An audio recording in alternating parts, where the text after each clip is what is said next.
Okay, good afternoon everyone. Assalamualaikum warahmatullahi wabarakatuh. Let me introduce myself. My name is Bumi Herari Latu from Indonesia. And first of all, please allow me to apologize for not being able to attend the conference in person. And I would also say thank you to the organizing committee for allowing me to participate in this conference through online video submission. Okay, to start my presentation, let me share my screen first.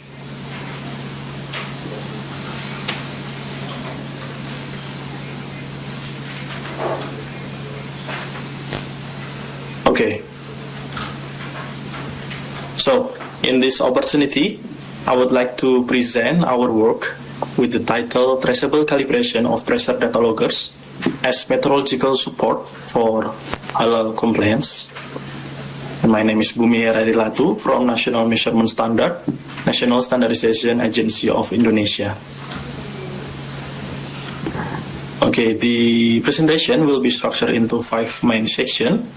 First one is introduction, and then material and methods, and then calibration setup, and then result and discussion, and then conclusion. Okay, we go into the first section, the introduction. Pressurized sterilization system, such as autoclave and red dot machines, play a critical role in ensuring food safety by eliminating microbial contamination. On the right side, we can see the illustration for autoclave and red dot machines that widely used in halal food processing, widely used in industry to sterilize their product with using pressurized steam and high temperature inside this instrument. And it requires reliable monitoring of temperature and pressure. According to international halal standard, such as OIC SMIC number 1, 2019, hygiene and sanitation are not only technical requirement, but also mandatory elements, as stated in Clause 9. And these standards also require that measuring and testing devices affecting product quality or health must be properly maintained and calibrated, as stated in Clause 7. This requirement highlight the importance of traceable calibration in halal assurance system. Furthermore, this indicates that halal compliance is not limited to verifying raw material and ingredients. It also requires proper control of production process. And to ensure that production process are properly controlled, reliable measurement are essential. Therefore, measurement accuracy and traceability become critical component in supporting halal assurance system. In pressurized sterilization systems, pressure is one of the key parameters. It ensures that the sterilization temperature can be achieved and maintained under saturated steam condition. It also helps prevent package deformation during the cooling phase. And to monitor this parameter, pressure data loggers are commonly used. These devices are widely employed to record pressure condition inside sterilization chamber during operation. However, there is a practical challenge when dealing with pressure data loggers. Unlike conventional pressure measuring instrument, these devices generally do not have pressure ports that allow direct connection to reference standards. As a result, calibration through direct coupling is not visible. This makes it difficult to establish traceable calibration for such devices. In many cases, this leads to reduced reliability in validation result and halal audit process. So this is the picture of pressure data loggers. On the right side, the picture of conventional pressure gauges. As we can see, the conventional pressure gauge, they have a dedicated pressure ports that allow direct connection to reference standard. But in pressure data loggers, usually they have no dedicated pressure port. So these pressure data loggers cannot directly connect it to the reference standard to do the calibration. To address this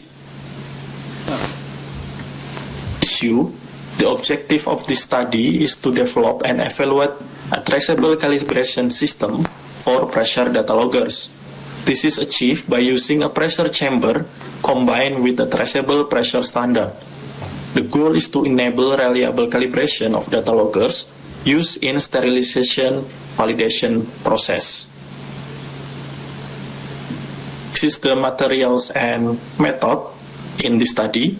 Calibration is performed using a traceable reference pressure standard from Fluke pressure model 700 PA6 that has uncertainty 0.01% and traceable to national standard. The unit under test, the pressure data loggers, is ELAB TrackSense Pro Wireless Data Loggers that has accuracy 0.25% and resolution 0.0001 bar. The traceable reference standard is essential to guarantee that the calibration results are reliable and internationally comparable. And this is the calibration setup. The chamber will be connected to the pressure reference standard, and then the data loggers will be placed inside the chamber, and both will be connected to the pressure controller to control the pressure increase or decrease. And this is the picture of the pressure chamber on the right side. The reference pressure standard will be connected to the chamber, and the pressure data logger will be placed inside the chamber, and we will close it, and both will be exposed to the same pressure environment. This allows a direct comparison between the data logger and the reference standard. The calibration is performed using a direct comparison based on the KDR 6-1 calibration guideline from PTB Germany using sequence B, and measurements are carried out in 6 points from 1.0, 1.2, 1.8, 2.4, 3.0, and 3.6 bar absolute. The measurement sequence consists of increasing pressure, decreasing pressure, and increasing pressure again. This approach allows evaluation of hysteresis and repeatability.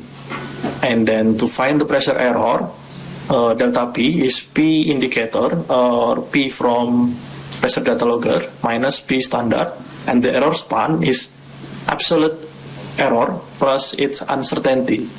Uncertainty evaluation based on GCGM 100-2008, and the component is reference standard, resolution, hysteresis, and repeatability. And this is the result of the calibration. The table shows instrument reading, its error, its uncertainty, and its error span.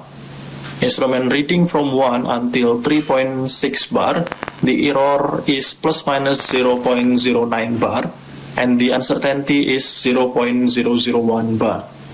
The data loggers manufacture accuracy is 0.015 bar, and the error span from the calibration result is within the acceptable limits.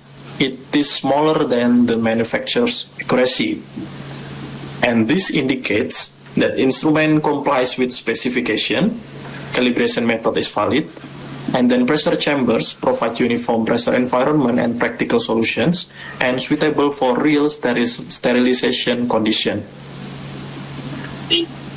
So the conclusion, the result demonstrate that the calibrated pressure data loggers complies with its declared accuracy within the tested range and is suitable for monitoring pressure in pressurized sterilization system. The traceable calibration and proper uncertainty evaluation is important part of halal quality infrastructure. And then the developer setup and procedure provide traceable measurement result that support halal assurance and conformity assessment activities. To conclude, halal compliance is not only about verifying raw materials, but also about ensuring proper control of production process. And reliable process control ultimately depends on accurate and traceable measurement. Therefore, traceable calibration plays a key role in strengthening the credibility of halal system.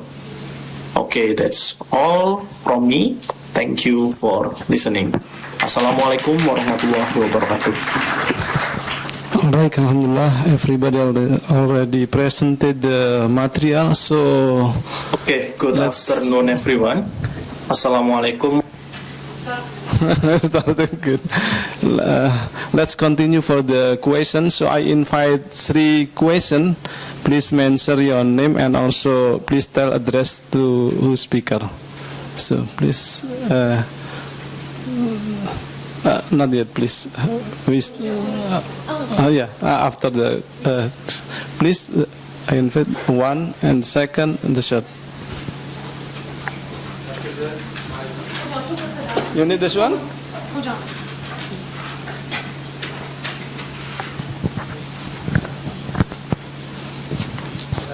Teşekkür ediyoruz.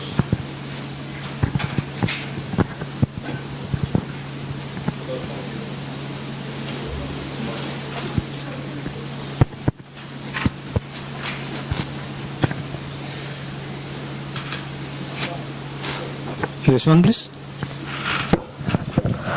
Nice. Tüm konuşmacılara çok teşekkür ediyorum. Benim sorum Ayşe Merve Hanım'la İsra Hanım olacak.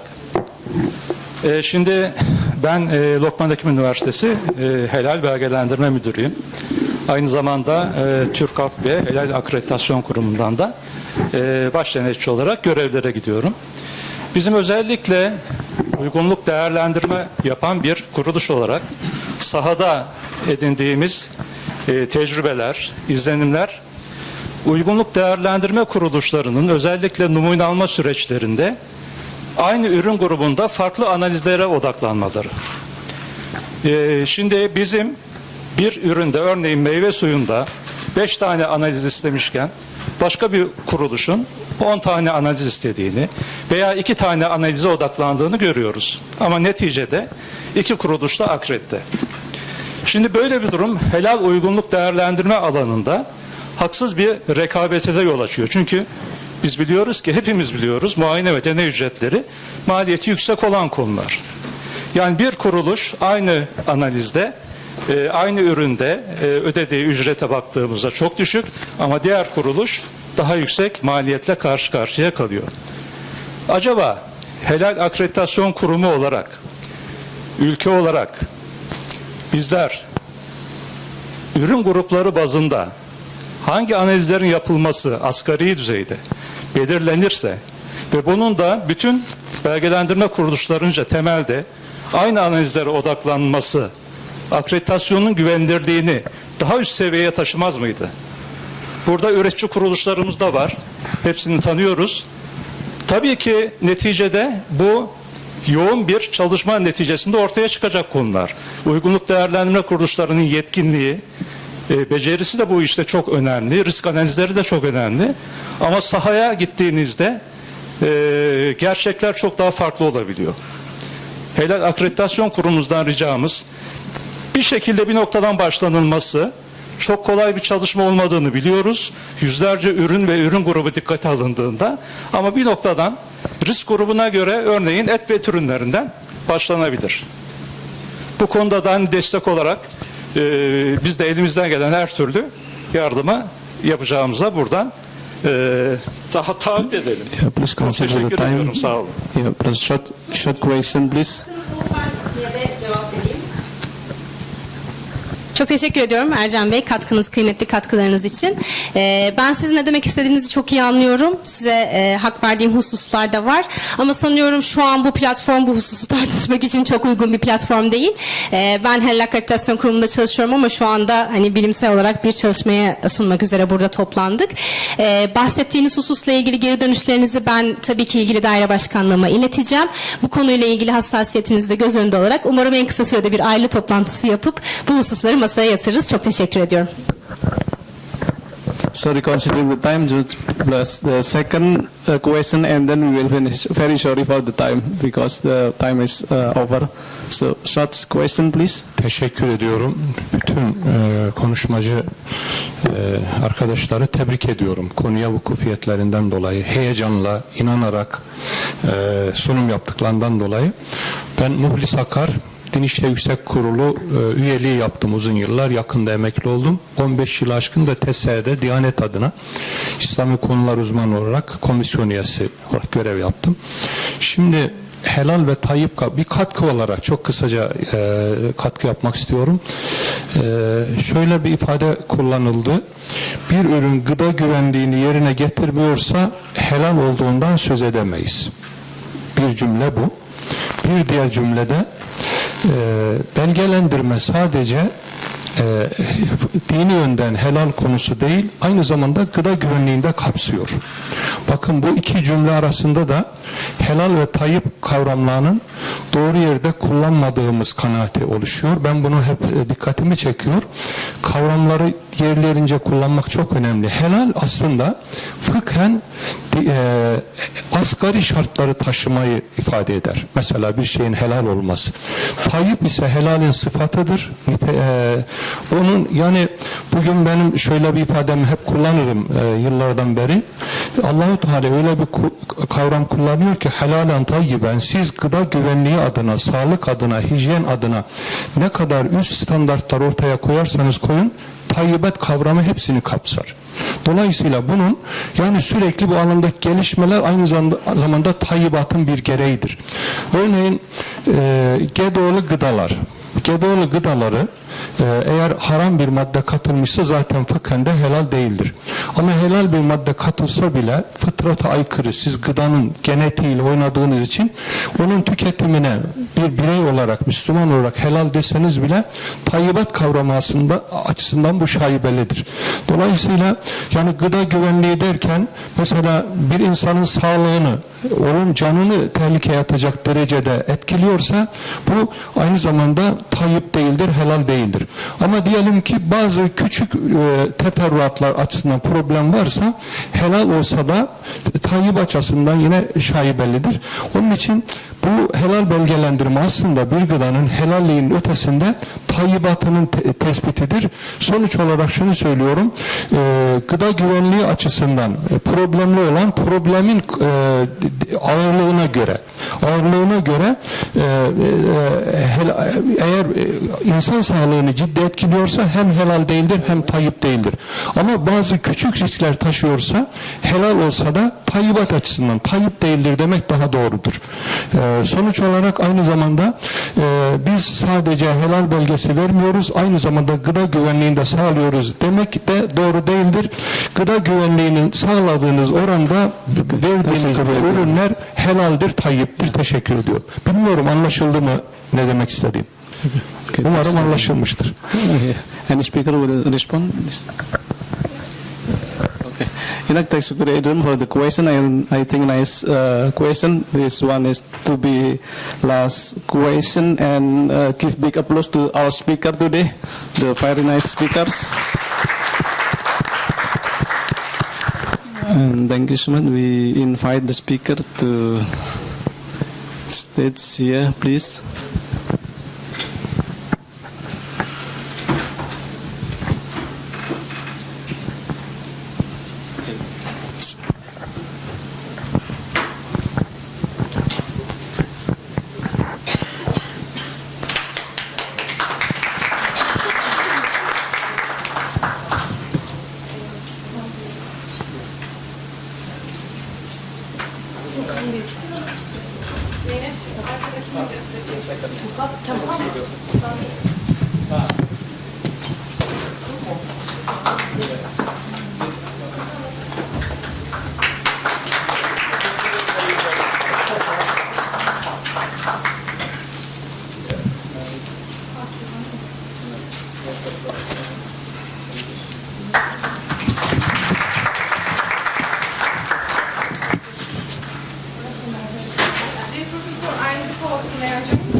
Ben de buradayım.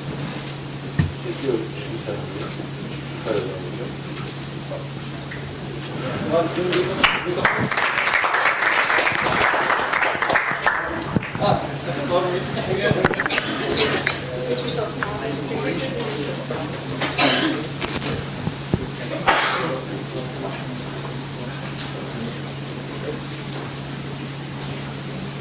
Ben de